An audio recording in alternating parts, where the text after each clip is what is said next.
नमस्कार मित्रांनो, कलासृष्टीतून एकामागून एक निखळते तारे हरपले जात आहेत. अशातच महाभारतातील लोकप्रिय भूमिका साकारणारे अभिनेते आणि लगान गजनीसारख्या चित्रपटामधून आपल्या अभिनयाची छाप पडणारे ज्येष्ठ अभिनेते प्रदीप रावत यांचे निधन झाले आहे. वयाच्या 74व्या वर्षी त्यांनी अखेरचा श्वास घेतला.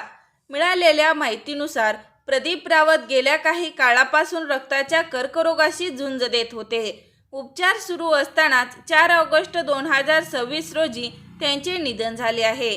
त्यांच्या निधनाची बातमी समोर येताच चाहत्यांमध्ये आणि चित्रपटसृष्टीत शोककळा पसरली आहे. प्रदीप रावत यांनी हिंदीसोबतच दक्षिण भारतीय चित्रपटामध्ये काम केले आहे. महाभारत मालिकेतील महत्त्वाची भूमिका साकारून त्यांच्या कारकिर्दीतील हे विशेष पात्र समजले गेले आहे.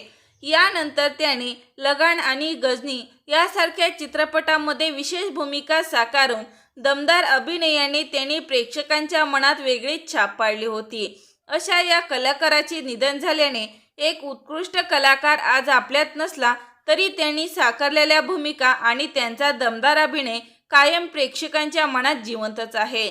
तर मित्रांनो, अशा या दिग्गज अभिनेत्याला आपल्या चॅनलकडून भावपूर्ण श्रद्धांजली. मनोरंजन विश्वातील चालू घडामोडी जाणून घेण्यासाठी लाईक करा, सबस्क्राईब करा, शेअर करा. तोपर्यंत धन्यवाद.